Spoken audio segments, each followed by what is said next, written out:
Funding for stress-free cooking is brought to you by Cutco. Cutco has been making high-quality products in Olean, New York since 1949. Cutco's straight-edge blades are durable, flexible, and hold a razor-sharp edge. And by Melissa's. Established in 1984, Melissa's World Variety Produce is currently the largest distributor of specialty produce in the United States. You could depend on Melissa's for delivering great quality products in fruits and vegetables.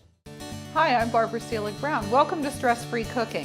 What I want you to do is come home from work, put on your bunny slippers, pour a glass of wine, and cook with me.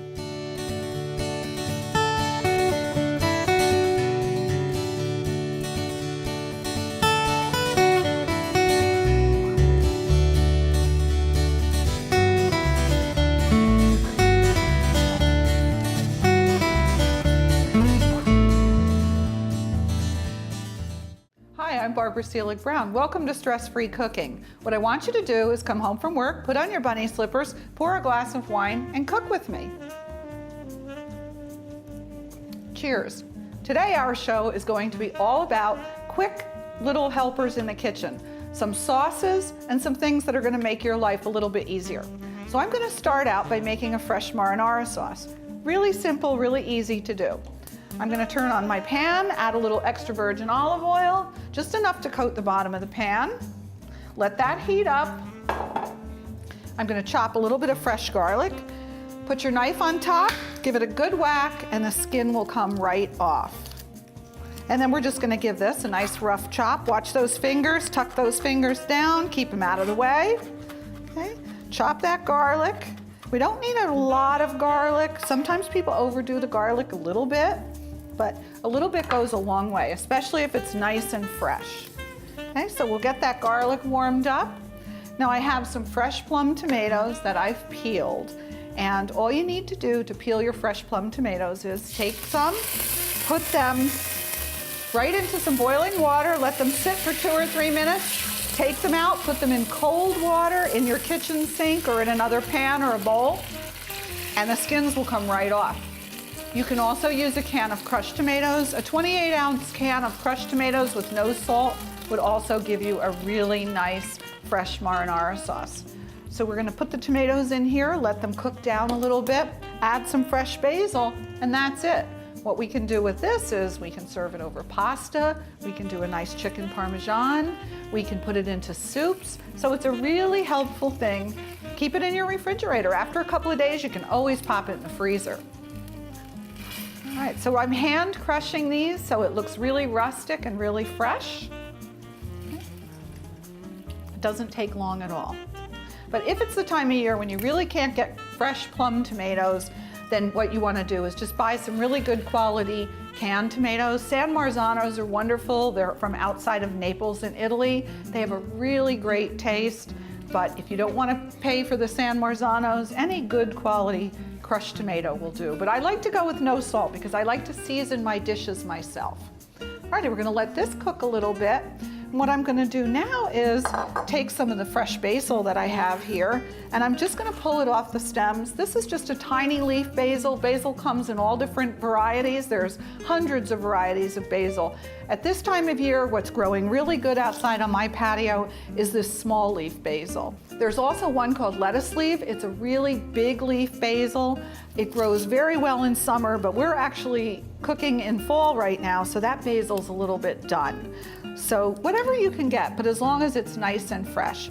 You can buy it in the grocery store, it's fine, but you really have to be careful. It doesn't last all that long in the refrigerator.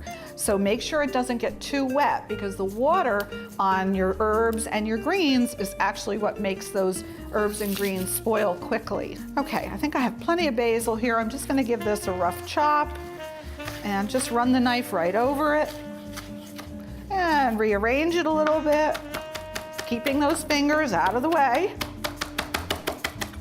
Okay. And when I use fresh herbs, I like to chop them, but not too finely because I like to see them in my dish. Okay, give it a stir. And we're going to let this cook down just a little bit. I would say you could have a really delicious tasting fresh marinara sauce in about 20 minutes. I always like to cook it as long as possible. The longer you cook it, the more the flavors will blend, and also it will thicken up a lot more. So we're gonna let this cook, and we're gonna go on to another sauce, a bechamel sauce that can also be turned into a cheese sauce, and we're gonna turn that into homemade macaroni and cheese. The next sauce that we're going to make is a bechamel. Bechamel is just a basic white sauce, but it can be turned into so many great things. So let's start with it. What we're gonna do is take 2 tablespoons of butter and melt that. You can also use extra virgin olive oil to start this sauce if you like, but I thought we would do it with butter since that's more the classic starter. I'm gonna melt the butter, and then I'm gonna add about 1/4 cup of flour to this, and we wanna cook the flour so that we don't get an uncooked flour taste. If you've ever had a dish that had an uncooked flour in it, you know right away. So make sure that you cook the flour a little bit. The browner you make the flour, the more you're going to end up with something called a roux. So we're not gonna brown the flour, but we're gonna make sure that we cook it at least a minute. Okay, so let's get that flour in there. And a whisk is your best tool for this because a whisk will make this nice and smooth. This is going to end up to be a little bit dry, but I'm still gonna continue to cook it, and then I will slowly whisk in the milk. Use any kind of milk you want, skim, 1%, 2%, whatever your preference is. I like to use low-fat dairy products whenever possible. It's a great idea to cut corners where you can, but not if it's going to compromise the integrity of the dish you're making. In this dish, it's not a problem. So let's pour some low-fat milk in here, and it'll thicken up nicely in the beginning, but then we have to cook it a couple of minutes to get it to the desired consistency. So we're just gonna whisk this until it looks nice and smooth. This is about 2½ cups of milk.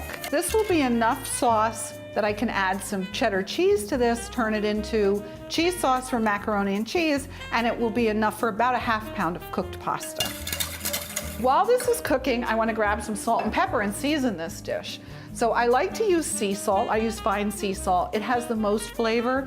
There are 3 kinds of salt: kosher salt, sea salt, and table salt. Table salt is really not even worth having in your kitchen. It has additives. It's not as natural as we'd like it to be.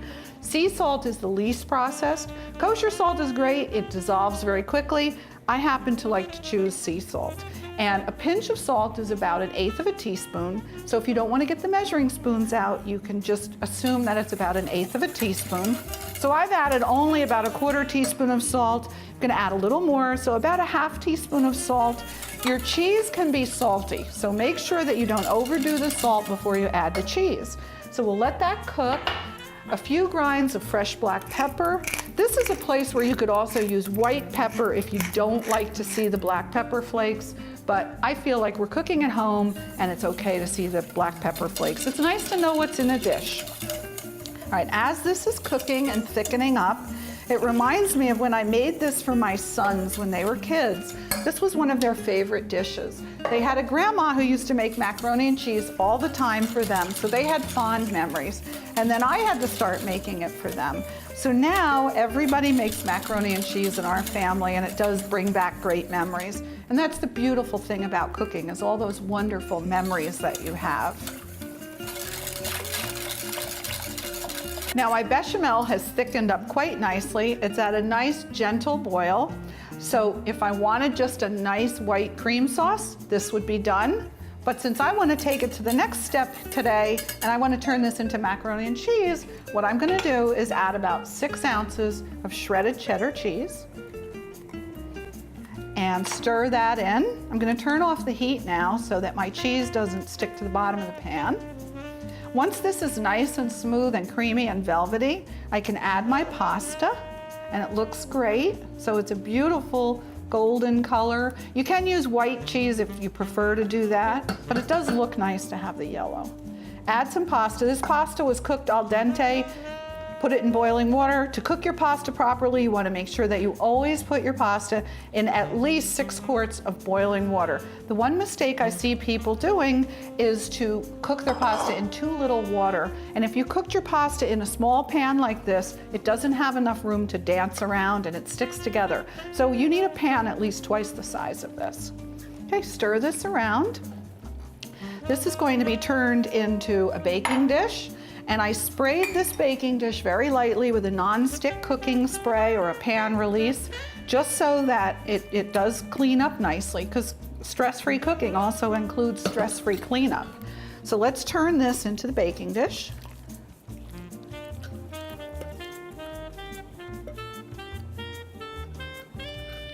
And smooth it out.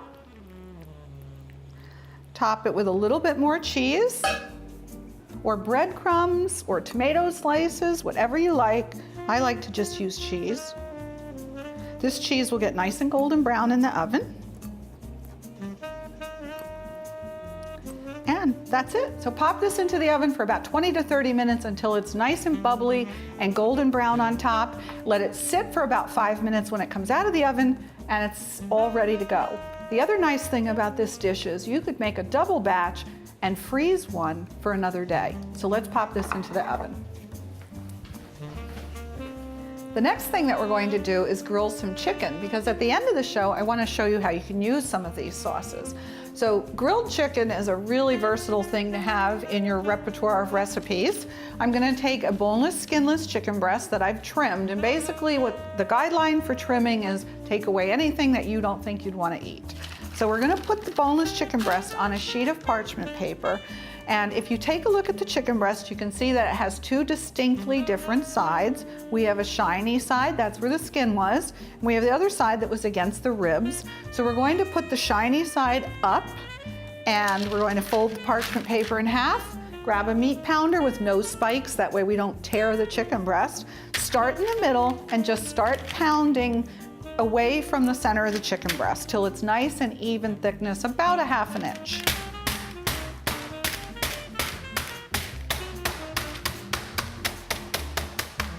Take a peek. Okay, we need one more little pound right here. Looks good. I'm going to set that one aside and go on to the second one. And again, shiny side up. Okay.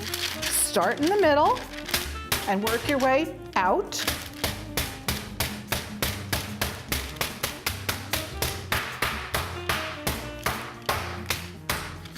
Pounding chicken is a great stress reliever. So take a look. If it doesn't look even, you can trim it up a little bit. Okay? And there we go. So now what I'm going to do is open up my parchment paper, and I'll season both of these pieces of chicken breast on each side.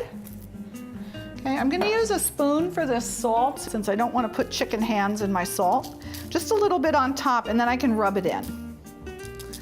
Okay. So we're done with that. Grab your pepper mill, a little bit of freshly ground black pepper, and then just take your hand and just rub this in so it's nice and even.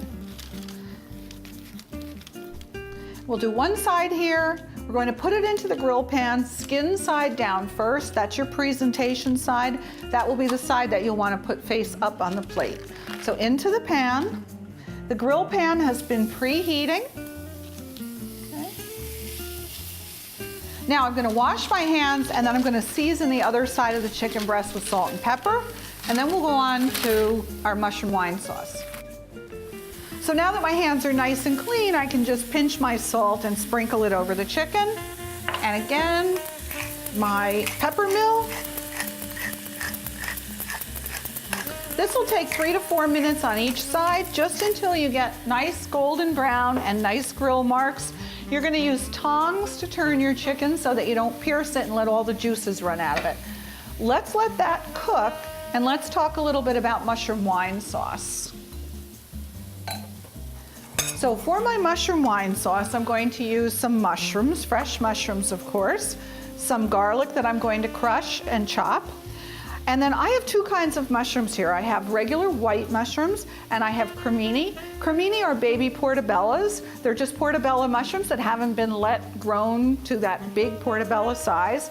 So I'm gonna mix these. Either one would be fine. I like different colors and textures in my dishes. So we're gonna use a little bit of each.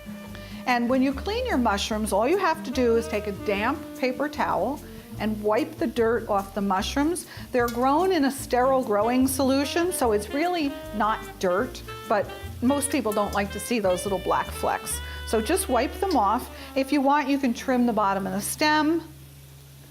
Okay. So that's good. Let's chop our garlic, chop our mushrooms. I need to grab a knife. Okay, first I'll slice my mushrooms.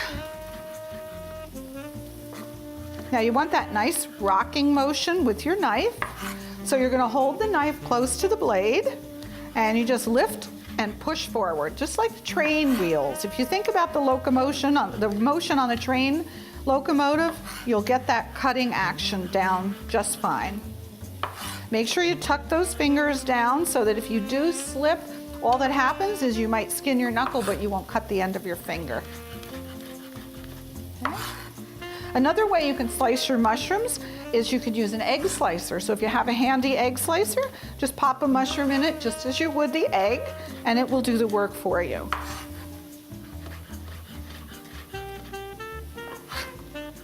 This is our last one, and then we're going to crush some garlic. Okay, so the mushrooms are ready. Let's crush the garlic. So what I'm going to do is put my garlic down on my cutting board, place my chef's knife on top, give it a whack with my other hand, and take that skin right off, put that aside, and then just give it a chop. And this garlic is going to cook in a sauce, so it will also melt a little bit, so it doesn't have to be perfectly chopped. Now, before I start this, I want to check on my chicken. Let's take a peek. Ooh, great, nice grill marks. Chicken breast looks great. So now we can grab our pan for our mushroom wine sauce. We need a nice saute or a frying pan, something low and open. Let's heat it up. A little extra virgin olive oil in the bottom, 1 to 2 tablespoons, just enough to maybe coat the bottom of the pan so that our garlic and our mushrooms will brown nicely. Take your chopped garlic, pop it in the pan. When this starts to cook, maybe in about a minute, you're gonna add your mushrooms. But let this become fragrant first, and that way it will be cooked a little bit, but not too much. You don't want garlic to get too dark brown or black, or it will turn bitter, and it will also make the oil bitter. So even if you think that you just have to take out the little blackened bits of garlic, actually your oil has become bitter, so you'd have to completely start over. So keep your eye on it. Sauteing garlic is not something you want to walk away from. Another ingredient that I need for this dish is flour, and I'm using a granulated flour or a pan searing flour. It's a lot finer and a lot lighter, so it's not going to be a heavy sauce, just very light. So we'll use some of this. So we have mushrooms, garlic, granulated flour. We'll add salt and pepper. I'm going to use some white wine. You can use any wine in this dish that you want. If red wine would complement your meal, if you were serving this over a steak, you'd use red wine. If you were serving it with pork, you could even vary it a little bit. Maybe you use a sherry or a nut-flavored liqueur. But for today, for our chicken, I'm going to just use a little bit of white wine. A nice dry Italian white wine, something like an Orvieto, has lots of flavor, has a little nuttiness to it. Pinot Grigio is good. I never cook with Chardonnay unless it's a Chardonnay from Italy or France. California Chardonnay is a little bit too heavy, a little over oaked for food. You would taste the oak flavor in this dish, so stay away from a heavily oaked Chardonnay. Okay, my garlic looks good. I can smell it. And I'm going to start to add some mushrooms to this. Mushrooms have a lot of liquid. They're a vegetable that's full of vitamin C, so you're going to get a lot of liquid out of this. So we're going to let these cook for a minute. Then we'll be sprinkling some of our granulated flour on top, and that will make the sauce nice and smooth. Once that's done, I add white wine and I add some chicken stock. Again, you're going to vary the stock just like you vary the wine. So steak, you want beef stock or veal stock and red wine. Chicken, we want white wine, chicken stock. Pork, you could use a combination of chicken and beef stock, which would be very nice. Make sure you always have lots of stock in your kitchen. It's something you can keep in your pantry, buy it when it's on sale, stock up. When you open some stock and you don't use it all, keep it in the refrigerator. It's a great way to get yourself out of any little cooking troubles that you might have. If things are sticking to the bottom of the pan, you take some stock, splash it in the pan, and everything will just lift right off the bottom of the pan. It also helps to lift up all those great little cooked bits called fond, and they make your sauces or your dishes taste much richer. I used to keep chicken stock in my refrigerator in a pitcher when my kids were little, One time my son Adam and his cousin Todd came running in the house. It was a hot summer day. They had been playing outside. They couldn't wait to get a drink out of the refrigerator. They reached in, grabbed a pitcher of what they thought might have been apple juice. And we took a look at Todd's face. He was absolutely grimacing because he had chugged chicken stock. So make sure you label things. Have a Sharpie in your kitchen, some masking tape or painter's tape. You can label anything and that tape comes off very easily when you have to wash that container. Okay, these look good. What I'm gonna do now, sprinkle a little bit of my granulated flour over the top, maybe a tablespoon, okay? Stir it up very well once that's on, okay? So mix it well, blend it well. You'll see that it's going to feel a little pasty, a little bit thicker, but that's what you want. That's exactly what you want, because the next step is to thin this down with your wine. If you want the alcohol to cook completely out of your wine, what you're going to do is put the wine in the dish before the chicken stock. A half a cup maybe. You can also add some fresh chopped herbs to this. Today I'm just gonna do this very simply because that's what our goal is today, is to keep this really simple and really versatile for you in your kitchen. Okay, let that cook just a second and you can see it's starting to thicken up, it's starting to tighten up, it's starting to create a sauce-like effect. And I'm gonna add some chicken stock. Now you can vary the consistency of this sauce quite easily by the amount of stock that you add or wine that you add, whichever you want more or less of. Let's let this cook a little bit while our chicken breast is finishing to cook. And then what we're going to do is go on to a little bit of roasted garlic. So let's talk a little bit about roasted garlic. Let me get some. What I did earlier in the day was I roasted some garlic so that I could show you what it looks like. So I took 3 heads of garlic. A head of garlic is the whole bunch of garlic, and the individual pieces are the cloves. So I cut the top off of the fresh garlic, and then I just placed it on a sheet of aluminum foil, drizzled it with extra virgin olive oil, put a little salt on top of each one, wrap it up really tight, put it in a 400-degree oven. Depending on the size of the garlic clove and the freshness of the garlic bulb, that will determine the time. So this took about 45 minutes. These are small to medium. If you're using really big heads, it could take up to an hour. Then what you do is you test it by just squeezing the package. So when it's all tightened up, you squeeze the package with a pot holder or an oven mitt, whatever you have. If it feels nice and soft, it's done.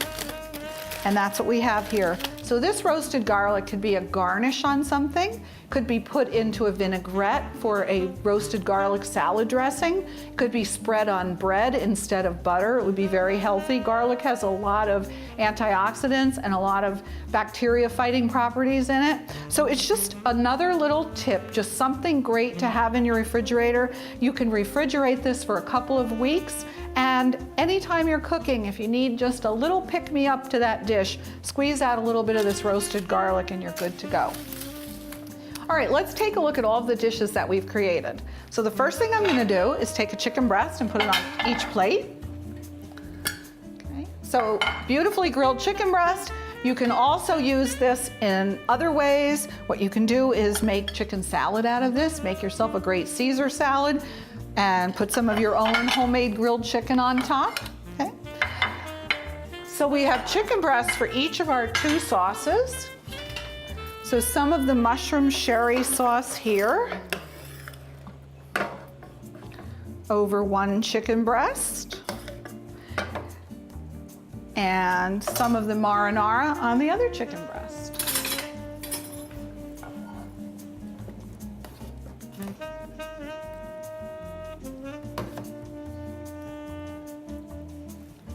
So we have 2 great, simple, really quick sauces that turn basic grilled chicken into something special. So macaroni and cheese looks great. It's beautifully browned. And I'm just gonna take a little peek. Oh yes, look how nice and creamy this is. So There we have it. Lots of really quick, simple dishes. Something else that I like to do with macaroni and cheese is I'll also add some chopped fresh spinach to this. Some people put ham in it. You could add some Italian bacon called pancetta. So these dishes are really variable, which is what I love. I love variations in the kitchen. Get used to doing one simple great thing like grilling chicken or making marinara, and just think of as many ways to use it as you can. That way you're getting a lot more bang for your buck. I'm Barbara Seelig-Brown. Thanks so much for watching Stress-Free Cooking, and I hope you'll join me again very soon.